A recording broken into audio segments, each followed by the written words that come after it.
I'm really curious why we define successful writers as writers who are young and also conventionally good looking.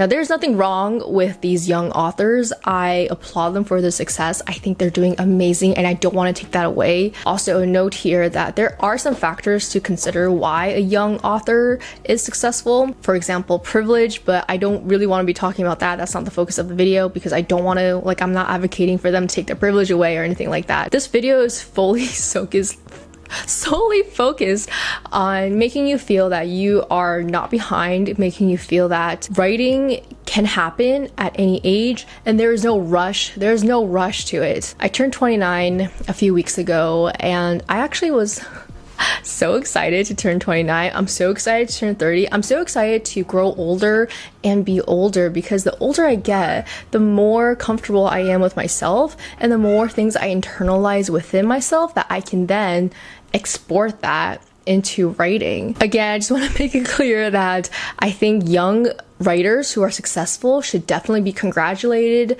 They deserve that success.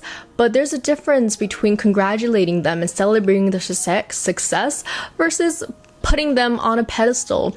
If you're past the age of 24 and you're not published, that's okay, because I'm pretty sure you've acquired other skills that have played a huge role in your life and that has allowed you to be who you are. If you're shaking, my cat is literally right by you. He's gonna knock this tripod over. I want to keep this video simple and sweet and just talk about my own writing journey. And I just want to express to everyone here that you don't have to be a certain age to get published. You're not considered a bad author, or you shouldn't consider yourself as a failed writer if you don't get published within a certain age range, because you have done so much and the writing skills can come. Anyone can learn writing at a different time. He knocked over my mouse. I bet you heard that. On my first day of 5th grade, my teacher asked the class to have everyone introduce themselves and to tell everyone their hobby, their favorite hobby. And I remember thinking to myself, I don't know what to say, and then I was like, okay, I'm gonna say it. So I introduced myself and I said, my favorite hobby, or my hobby, is writing. It's ridiculous that I still remember this because this was 19 years ago. I can't believe I can even say that, but it's been 19 years. And she said, I've never heard of that before. And I thought that was very strange.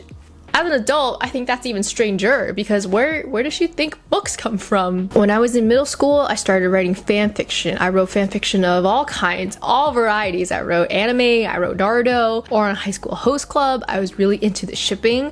I shipped Selena Gomez with Taylor Lautner, so I ended up writing a Wizards of Waverly Place meets Twilight fan fiction.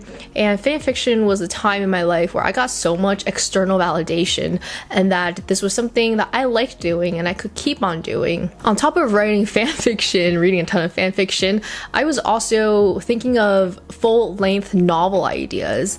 I remember the first story idea I've ever had, and I said it once on this YouTube channel, was about a dystopian world where a ghost, there was a ghost involved. It was sort of like Danny Phantom, but dystopian. Throughout high school, I've always also had a ton of ideas, but I think high school, I was also really interested in poetry. I was published in our high school's literary magazine, and I ended up becoming the fiction editor in my senior year for that magazine. But the thing is, I never took any of this serious. I never was trying to finish a book. I was never trying to improve my craft.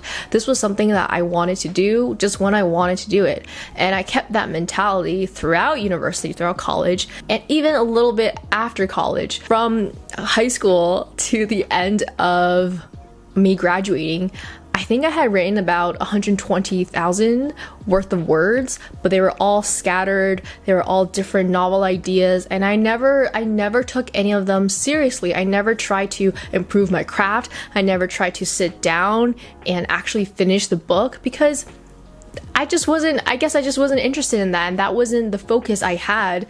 Instead of writing all the time when I was in my early 20s, I actually ended up doing a ton of solo traveling. I loved solo traveling. I love traveling so much. It's a little bit different now. That was the thing that I wanted to do the most. And I'm really proud of myself for doing that. I never really thought that I could finish writing a book. I always thought it was impossible until, oh, what year was it? It was the year I was turning 25. The year I was turning 25, I kind of got like pretty disappointed in myself because there was this one story idea that I had since I was 15 that I had in my head, and I had never written it.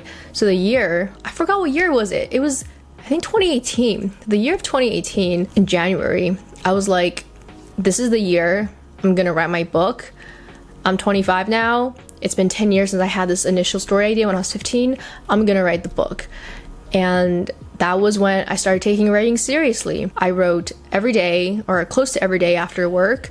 I went out to coffee shops every weekend to write.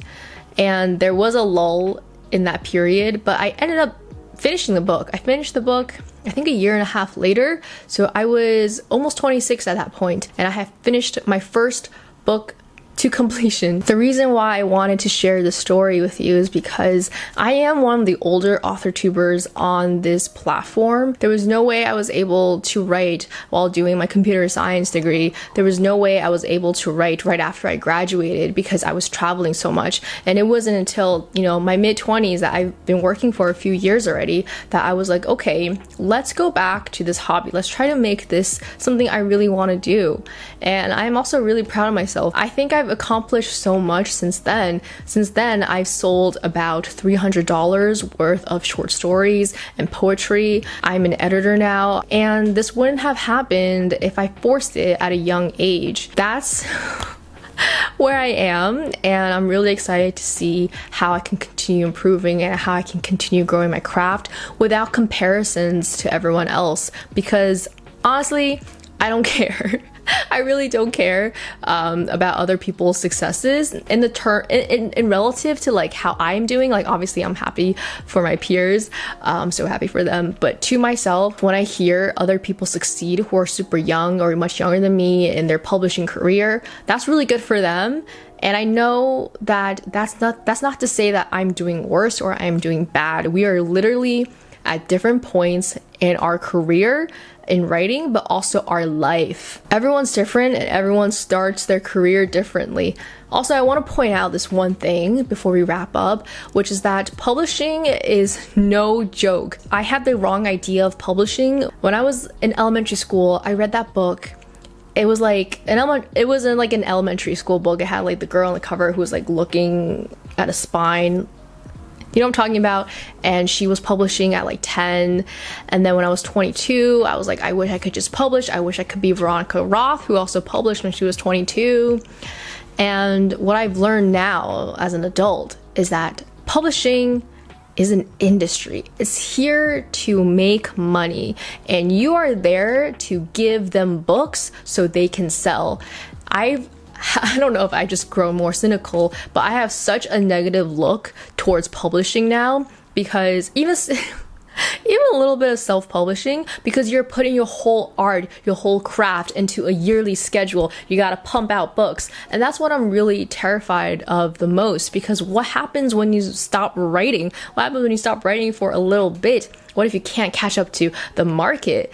Publishing and writing are just two completely different worlds. Once you publish, your footprint is out there, your book is out there, and it becomes part of the world. It becomes associated to a monetary value. And these are important considerations to note. This is what else I think. This is not proven or anything like that, but I tend to find that the authors who were successful early on in their careers, I find that they tend to stop writing. Also, I don't know if this is necessarily true, but I do think that success at a young age can also be a double-edged sword, because you're trying to handle growing up while also handling your career. I really applaud the young writers out there who are publishing at such a young age, and by young age, I mean like below 25, because that is a world that I feel like is very hard to navigate, and I can't imagine doing that when you're still learning who you are. I am like really applauding those young writers.